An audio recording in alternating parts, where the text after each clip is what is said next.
JKC खबर अब तक में आप सभी का स्वागत है। मैं हूं आपके साथ नीरू शर्मा। खबर अब तक में आगे बढ़ने से पहले आइए नजर डालते हैं इस वक्त की प्रमुख सुर्खियों पर। ऑफ ड्यूटी पुलिसकर्मियों को मारने की साजिश रचने वाले आतंकवादी मॉड्यूल का भांडाफोड़, 3 गिरफ्तार।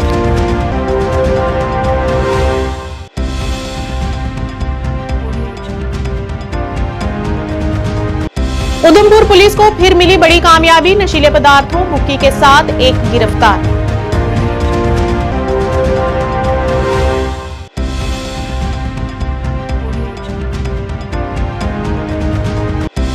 जम्मू कश्मीर के एलजी मनोज सिन्हा ने मन की बात में कुलगाम के रहने वाले तारिक अहमद गनई का लिया नाम और जमकर की तारीफ।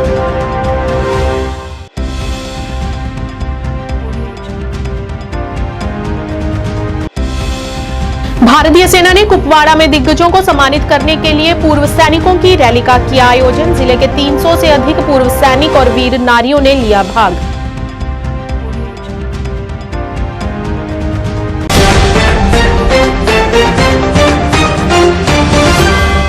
अब समाचार विस्तार से। जम्मू कश्मीर के पुलिस महानिदेशक आर स्वैन ने बताया कि पुलिस द्वारा श्रीनगर में ऑफ ड्यूटी पुलिसकर्मियों को मारने के लिए नियुक्त किए गए आतंकवादी मॉड्यूल का भांडाफोड़ किया गया है। बताया कि 3 आतंकवादियों को गिरफ्तार कर दिया गया है जो 9 दिसंबर को श्रीनगर के बेबीना में पुलिस कांस्टेबल हमले में शामिल थे।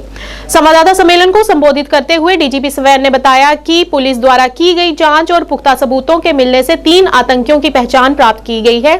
डीजीपी ने कहा कि तीनों पाकिस्तानी स्थित हैंडलर हमजा बुरहान के इशारे पर काम कर रहे थे जो मूल रूप से पुलवामा के रहने वाले हैं। उन्होंने कहा कि पूछताछ के दौरान इम्तियाज अहमद खांडे के पास से अपराध का हथियार कैनिक TP09, तुर्की निर्मित पिस्तौल, एक मैगजीन और एक राउंड 9 mm बरामद किया गया है। उन्होंने कहा कि पूछताछ के दौरान इम्तियाज अहमद खांडे के पास से अपराध के हथियार कैनिक TP09, तुर्की निर्मित पिस्तौल, एक मैगजीन और एक राउंड 9 mm बरामद किया गया है। उन्होंने बताया कि गिरफ्तार आतंकवादी लश्कर तैयबा TRF से जुड़े हुए हैं।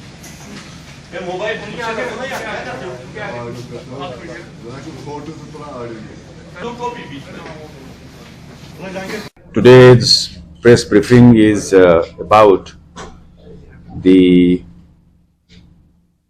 success that J&K police has achieved in tracing the killers of one of our policemen who was very recently attacked when he was after duty, when he returned home and was about to retire for the day. He was attacked. Constable Muhammad Hafiz Chak, who was posted in police post Pan Mohalla of Fateh Kadal police station. By God's grace, the constable has survived, though he has suffered 3 bullets, 2 of them pierced and went through and through. One was stuck in near to his spine and it has been removed. Luckily he is, as I speak, he is stable and doing well. We hope and pray by God's grace he would be out of danger and would back to us hale and hearty. But as far as the assassins are concerned, the killers are concerned, they had done their job. They had finished it. 6 bullets were fired, 3 hit him, 3 did not. And the police, in a piece of very professional work, has been able to uncover the entire conspiracy. The story goes like this. The plan of killing policemen off duty was hatched by a designated terrorist now in Pakistan by the name of Arjuman Guljar of Kharwatpura in Pulwama district, known by the code name of Hamza Burhan. Is that correct? So he is the start point as far as we are concerned. He hatches a conspiracy and he has caches of pistols here and there hidden. He arranges 3 persons to kill. In a way, the mastermind here is one Danish Ahmad Malla, son of Ghulam Muhammad Malla, a resident of Hamdania colony, where actually our constable was living. And through him, he recruits two, what we generally have been calling as kind of what terrorists, the hybrid terrorists. So, meaning these two persons are like sleeper cell who get activated, but otherwise they live normal lives. So, the two others are Imtiaz Ahmad Khande, son of Tariq Ahmad Khande. He is also a resident of Hamdania colony. And the third person is Mehnan Khan, also is known as Mehran Khan. Is son of Mehrazdin Khan. He is from Khawazapura, Saidpura in Rainawari in Srinagar.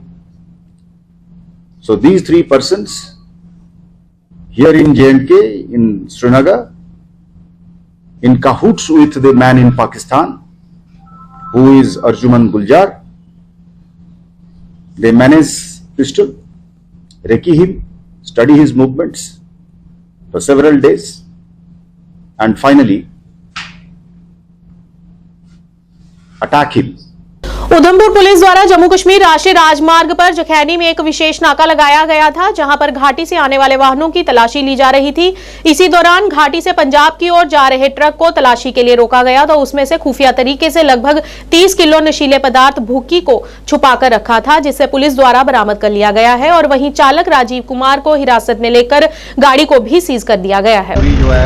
Quantity में लिखा है, फिलहाल वो उनको police द्वारा पकड़ी गई और आप तस्वीर में देख सकते हैं कि आप जो है लगभग कोई 30 kg पॉपिस्टा जो है वो पकड़ी गई। तो वो कितने लोग थे इसमें? इसमें एक ही ड्राइवर था, उसका नाम राजीव कुमार बताया जा रहा है। और ये रहता भी हमारा लोकल है जहाँ का, कहीं पर साइड का है ये। तो ये कश्मीर से पंजाब की तरफ इसको छुपा के और पुलिस ने जहाँ पर दर पकड़ा है और इसके खिलाफ अरेस्ट कर दिया। तो सर क्या मानते हैं कि देखिए, हमारी उधमपुर पुलिस की तरफ से हर रोज़ जहाँ पर नाका लगाया होता है, रात को भी नाका होता है, जहाँ भी कहीं से सोर्स मिलता है वो जो इनको पकड़ लेते हैं। तो ऐसा है कि पुलिस को अपना काम कर रही है। तो हमारी डिस्ट्रिक्ट एडमिनिस्ट्रेशन, पुलिस एडमिनिस्ट्रेशन की तरफ से यही एक संदेश है पब्लिक को कि ये सोशली जो है एक समाज में एक ये सूझबूझी फैलनी चाहिए कि हमारे बच्चे या हमारे बड़े लोग ना इसको बेचे, ना इसका इस्तेमाल करें, तो ये तभी ख़त्म हो सकती है।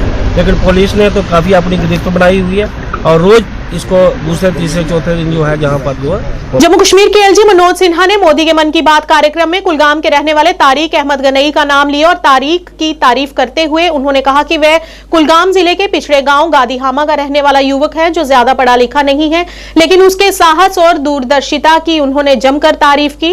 उन्हें अपने ही गांव में एक अपशिष्ट रिसाइकलिंग इकाई स्थापित करने के लिए प्रेरित किया और आज उनकी इकाई तारिक अहमद और कम से कम 60 से 80 अन्य बेरोजगार युवाओं के लिए आजीविका का स्रोत बन गई है। इकाई के मालिक तारिक अहमद गनई की ये इकाई उद्योग विभाग में भी पंजीकृत है।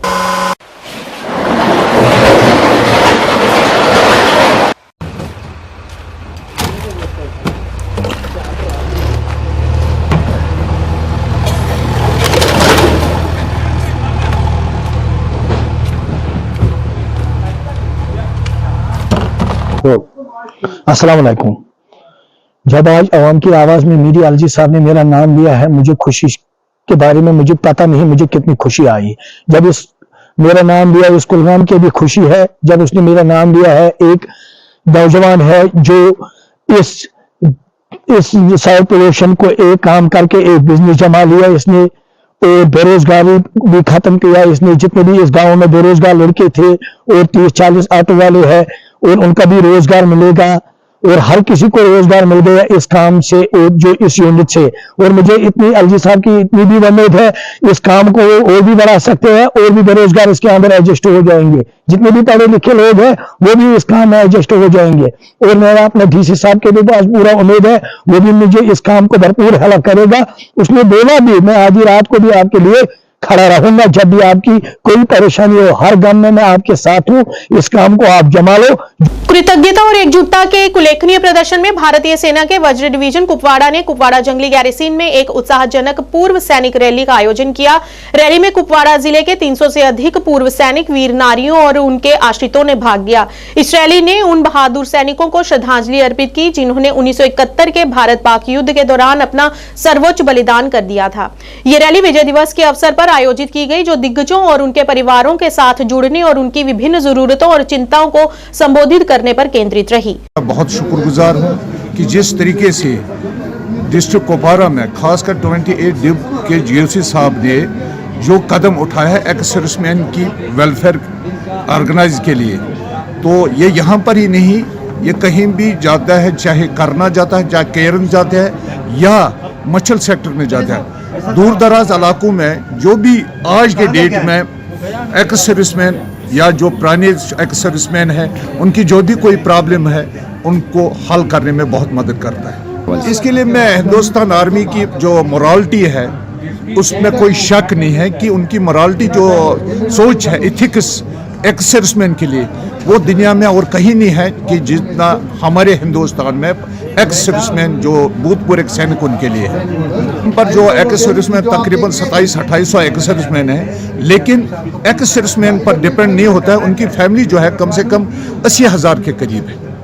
और हिंदुस्तान, उसमें कोई शक वाली बात नहीं। मैं बहुत फख्र की बात कर रहा हूँ आज के डेट में कि मैं हिंदुस्तान आर्मी का एक कैप्टन, एक्स कैप्टन हूँ और अल्हम्दुलिल्लाह मुझे बड़ा ऑनर मिले हैं। रियासी बार एसोसिएशन के लिए शनिवार को हुए चुनावों में एडवोकेट पवन देव सिंह ने जीत हासिल की। उन्होंने अपनी प्रतिद्वंदी एडवोकेट अजय सलालिया को हराया। इसके अलावा एडवोकेट हरीश शर्मा उप प्रधान, advocate Shubham Sharma general secretary और advocate D K Tanotra joint secretary बने। इस बार एसोसिएशन के चुनावों में 4 पदों के लिए कुल 8 उम्मीदवार मैदान में थे। शनिवार सुबह मतदान की प्रक्रिया कोर्ट परिसर में शुरू हुई, जिसमें बारी बारी वकीलों ने अपना मतदान किया और जिसके नतीजे दोपहर को घोषित किए गए, जिसमें पवन देव सिंह ने बाजी मारी।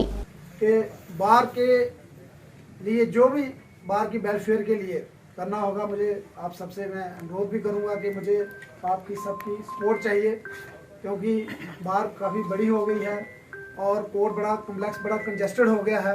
तो जो भी कोर्ट से रिलेटेड हमारी समस्याएं हैं उनको दूर करने में आप, मैं ऐसा मानता हूं कि आप मेरा पूरा समाज जताया है, तो मैं उम्मीद रखता हूं और हिदायत भी करूंगा। और मेरी सबसे जो पहली कोशिश रहेगी कि जिन्होंने मुझे जितवाया है मैं उनकी उम्मीदों पे खरा उतरूं। आप तो जानते हैं कि हमारा जो कोर्ट है ये बहुत ही कंजेस्टेड हो गया है, क्योंकि ये बिफोर इंडिपेंडेंस से बिल्डिंग थी और आज भी इतने सालों में यही बिल्डिंग है। तो सबसे पहले हमारा रहेगा कि जो कोर्ट के लिए हमें जगह मिली है, कोर्ट कम्प्लेक्स का काम जो है जल्दी शुरू हो सके, और जो भी बार के वेलफेयर के लिए जो भी होगा, मेरी पूरी टीम और पूरे मेरे सीनियर्स कोलीग्स सबको साथ लेके हम बार की हर समस्या का निवारण करेंगे। जी चलिए, कौन कौन जीता है, किस पद पर कौन विजेता रहा? देखिए, मेरे साथ वाइस प्रेसिडेंट हरीश शर्मा जी जीते हैं, हमारे जो जनरल सेक्रेटरी हैं वो शुभम शर्मा जी जीते हैं और ज्वाइंट सेक्रेटरी जो है दीपक तनोत्रा जी जीते हैं।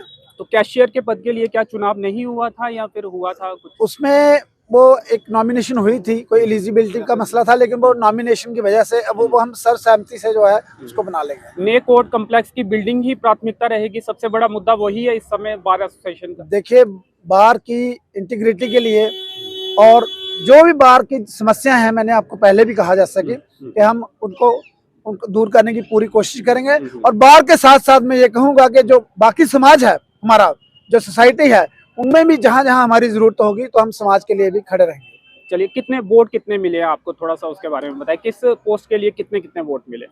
देखिए, टोटल जो बार के वोटर्स थे वो 62 थे, जिनमें से जो वोट पोल हुए वो 60 हुए। 60 में से मुझे 43 वोट मिले हैं। आज डिस्ट्रिक्ट बार एसोसिएशन रियासी की हमारी इलेक्शन थी, तो इसकी प्रक्रिया जो पहले से नोटिफिकेशन इशू कर दी थी कि 16 दिसंबर 2023 को जो इलेक्शन होनी है रियासी डिस्ट्रिक्ट बार एसोसिएशन की, किसके लिए हो। शुक्रिया अंशी जी। तो आज हमारी डिस्ट्रिक्ट बार एसोसिएशन रियासी की इलेक्शन थी। ये इलेक्शन पहली बार हुई है। इससे पहले कंसेंसस से ही डिक्लेयर होते थे president, vice president, general secretary, joint secretary, cashier, क्योंकि रियासी बार जो एक छोटी बार थी इसमें इतने मेंबर नहीं थे। लेकिन अब इसका कॉन्स्टिट्यूशन भी बना है और वोटिंग की प्रक्रिया जो है वो हमने शुरू की है। तो वो इलेक्शन जो आज सुबह 11 बजे शुरू हुई थी, जिसका वोटिंग का टाइम हमने रखा था 2 बजे तक और 3 बजे हमने काउंटिंग शुरू की थी। 4 बजे के करीब हमने इसका रिजल्ट डिक्लेयर किया है। तो बीइंग आरओ, क्योंकि मैं प्रेसिडेंट था तो मैंने इलेक्शन करानी थी, मेरे साथ मेरी टीम थी पूरी, तो जिसमें श्री कुलदीप दुबे जी, मीर साहब, बीए जी बैठे थे। तो इसमें सबसे पहले मैं बताऊं, जो जनरल सेक्रेटरी की पोस्ट के लिए हमारे पास कैंडिडेट थे वो थे श्री अमित सिंह जी एडवोकेट और शुभम शर्मा जी। तो टोटल बोर्ड जो पोल हुए वो 60 हुए हैं आउट ऑफ 62। तो अमित सिंह जी को मिले हैं 28 वोट और शुभम शर्मा जी को मिले हैं 32 वोट। इस हिसाब से ये 4 वोटों से जीते हैं अमित सिंह जी से। तो ये शुभम शर्मा जी को बधाई हो कि इन्होंने जनरल सेक्रेटरी की पोस्ट के लिए विजय हुए हैं जे। तो वाइस प्रेसिडेंट की पोस्ट के लिए ऐसे ही राकेश जी सिंह जी और हरीश शर्मा जी थे। तो राकेश जी सिंह जी को मिले हैं 29 वोट और हरीश शर्मा जी को मिले हैं 31 वोट। तो 2 वोटों से हरीश शर्मा जी वाइस प्रेसिडेंट की पोस्ट के लिए इलेक्ट हुए हैं। तो इसके साथ ही जो प्रेसिडेंट कैंडिडेट थे वो थे मिस्टर अजय सलालिया जी और मिस्टर पवन देव सिंह जी एडवोकेट। तो अजय सलालिया जी को मिले हैं 17 वोट और पवन देव सिंह जी को मिले हैं 43 वोट। तो 26 वोटों से पवन देव सिंह जी जीते हैं। तो ये हमारी जो इलेक्शन होती है ये 2 साल के लिए टेन्योर रहता है। तो 15 दिसंबर 2025 तक इनका टेन्योर है, उसके बाद फिर इलेक्शन होगी। तो ये टीम मैं अनाउंस कर दूं एक बार आपको फिर। प्रेसिडेंट के लिए है पवन Dev Singh ji advocate, vice president के लिए हरीश शर्मा जी और जनरल सेक्रेटरी की पोस्ट के लिए जो इलेक्ट हुए हैं श्री शुभम शर्मा जी। तो ये आज की प्रक्रिया जो है हमारी रही है और ये इंफॉर्मेशन देने के लिए आपको हमने तकलीफ दी। केंद्र सरकार की योजनाओं के बारे में लोगों को जागरूक करने के मकसद से भारत सरकार की तरफ से शुरू की गई विकसित भारत संकल्प यात्रा ब्लॉक सुचेतगढ़ की पंचायत कुलिया में पहुंची, जहां पर अलग अलग सरकारी विभागों की तरफ से स्टॉल लगाकर लोगों को सरकारी स्कीमों के बारे में जागरूक किया गया। विकसित भारत संकल्प यात्रा की नोडल अधिकारी आकांक्षा गुप्ता की अध्यक्षता में पहुंची विकसित भारत संकल्प यात्रा के दौरान पंचायत के सरपंच ओंकार सिंह की अध्यक्षता में यात्रा का स्वागत किया गया, जबकि इस मौके पर भारतीय जनता पार्टी के प्रदेश उपाध्यक्ष एवं पूर्व मंत्री चौधरी श्यामलाल मुख्य तौर से उपस्थित रहे। इस दौरान शहीदों को भी श्रद्धांजलि अर्पित की गई। इस अवसर पर स्कूल के विद्यार्थियों की तरफ से रंगारंग एवं सांस्कृतिक कार्यक्रम प्रस्तुत करने के साथ साथ नाटकों के माध्यम से लोगों को स्वच्छता एवं अन्य कार्यक्रमों के बारे में जागरूक किया गया। 2047 तक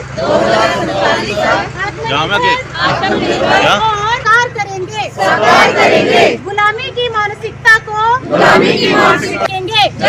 देश की समृद्ध विरासत पर करेंगे, भारत की एकता को और देश की रक्षा करने वालों का सम्मान करेंगे।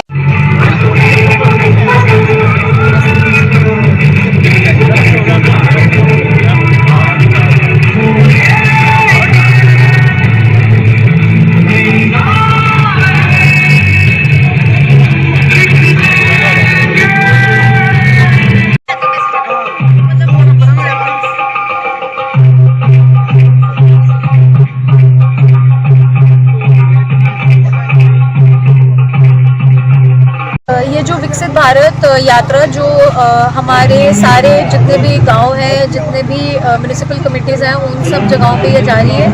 और इसका जो मेन मकसद है वो ये है कि जहाँ पे भी ये वैन जाए वहाँ पे सारे डिपार्टमेंट्स प्रेजेंट हो, वो अलग अलग स्टॉल्स लगा के लोगों को अपनी अलग अलग स्कीम्स के बारे में वहाँ पे बताए, और अगर कोई उनका बेनिफिशियरी है जो कि छूट गया है वो वहाँ पे एनरोल कर सके, प्लस वो वहाँ पे लोगों को अवेयरनेस दें कि क्या क्या स्कीम्स वो चला रहे हैं।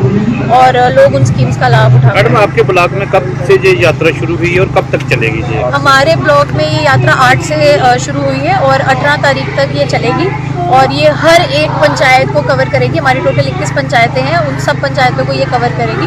ये हमारी संकल्प यात्रा जो है ये चल रही है, ये सभी डिपार्टमेंट इसमें जो है हिस्सा ले रहे हैं। हम नरेंद्र भाई मोदी का और जो हमारे प्रधानमंत्री है उसका बहुत बहुत शुक्रिया अदा करते हैं, जिन्होंने बयान पहुँचाकर हमारे पूरे डिपार्टमेंट के अहदेदार अफसर साहबान तो यहाँ पर हर स्कीम के बारे में बताएंगे और लोगों की समस्या भी पूछेंगे। इससे जो है हमारी कोई भी समस्या जो है वो हर हल हो जाएगी। और पहले भी यहाँ पर नरेंद्र भाई मोदी की तरफ से जो भी काम जो भी स्कीमें हो रही है उसका पूरा लाभ जो है हमारी पंचायत में पूरा मिल रहा है। इसे ज़्यादा मैं ना बोलते हुए जय हिंद। नेशनल कॉन्फ्रेंस के युवा अध्यक्ष और पूर्व मेयर श्रीनगर सलमान सागर ने रविवार को बांडीपुरा जिले के हाजिन का दौरा किया और युवा ब्लॉक अध्यक्ष हाजिन शौकत अहमद की मां के निधन पर शोक व्यक्त किया। सलमान सागर के साथ नेशनल कॉन्फ्रेंस के विधानसभा क्षेत्र प्रभारी सोनावारी हिलाल अकबर लोन और पार्टी के अन्य नेता भी रहे। उनकी मां के निधन पर सलमान सागर और हिलाल अकबर लोन ने दिवंगत आत्मा के लिए प्रार्थना की और शोक संतप्त लोगों के प्रति सहानुभूति व्यक्त की।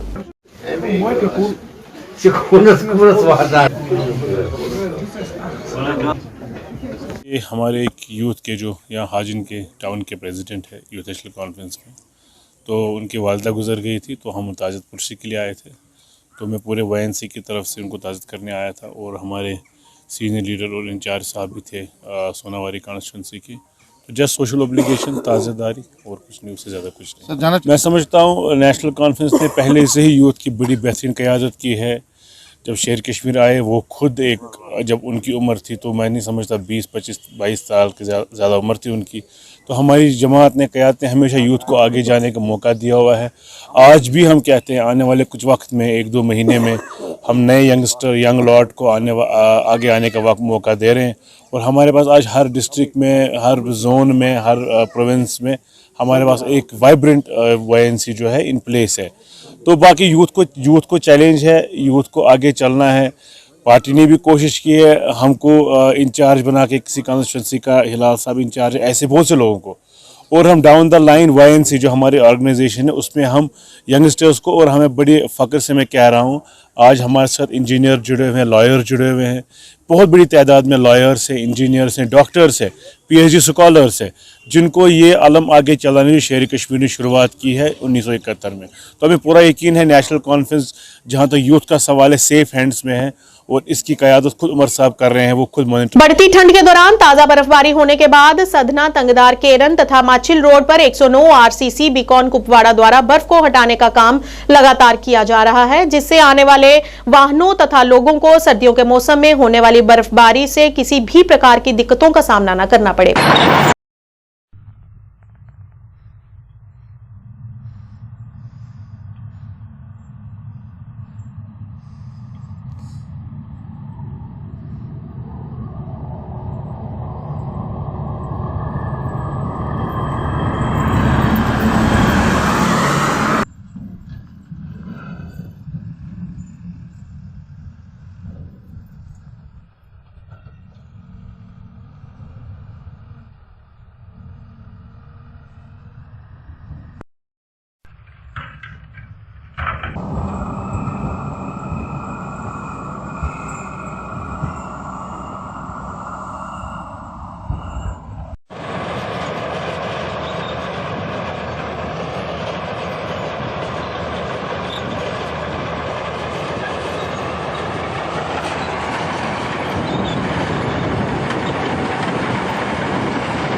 वहीं दूसरी ओर राजधान के पास बांडीपुरा गुरेज में भी लगातार ताजा बर्फबारी होती देखी जा रही है। सड़कों पर वाहनों के आवागमन में किसी प्रकार की असुविधा न हो, जिसके चलते वहां पर 56 BRO इंडिया द्वारा बर्फ हटाने का काम लगातार किया जा रहा है।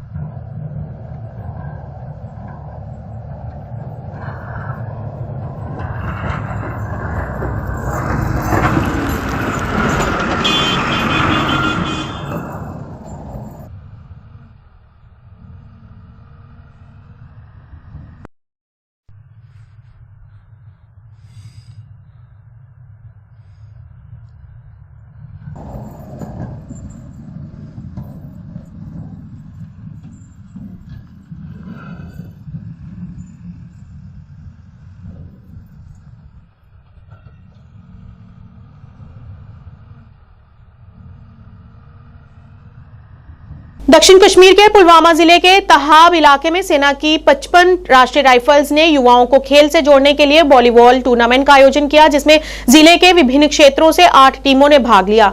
टूर्नामेंट का final match government high school Tahab Pulwama में कोइल और बंदरपुरा के बीच खेला गया, जिसमें बंदरपुरा ने पुलवामा वॉलीबॉल चैंपियनशिप का फाइनल मुकाबला 7 अंकों से जीत लिया। क्षेत्र के स्थानीय लोगों और खिलाड़ियों ने मंच प्रदान करने के लिए सेना का धन्यवाद भी किया है। RR 55 ने आज इसमें बहुत मज़ा आया, हमें अच्छे को मिलना, अच्छे हमें यहाँ पे अच्छे मतलब यहाँ पे अंपायर्स भी अच्छे थे, मतलब कि ग्राउंड भी बहुत अच्छा था। और जो ये 55 RR है ये हमें मदद करती है क्रिकेट खिलाने में, मतलब कि ऑर्गेनाइज करते हैं वॉलीबॉल टूर्नामेंट में। और जो मैं अपनी यूथ को ये मैसेज देना चाहता हूँ कि वो आए वापस, मतलब कि ड्रग्स कर रहे हैं और नशे कर रहे हैं, अलग अलग की तरह नशे कर रहे हैं यहाँ पे सब लोग। मैं उनको ये दावा देना चाहता हूँ कि वो आए और वॉलीबॉल खेले, क्रिकेट खेले, कोई नशा ना करे। वो जी मैसेज देना चाहते हैं कि जो मतलब यंगस्टर्स हैं वो बुरे काम में मुलव्वस हो गए हैं, इसलिए वो टूर्नामेंट्स ऑर्गेनाइज करते हैं। ये इससे बच्चे बुरे कामों से बच्चे और खेलकूद में अपना 100% दें। खबर अब तक के आज के इस अंक में इतना ही। नया अंक लेकर फिर हाजिर होंगे, तब तक के लिए दीजिए इजाजत। नमस्कार।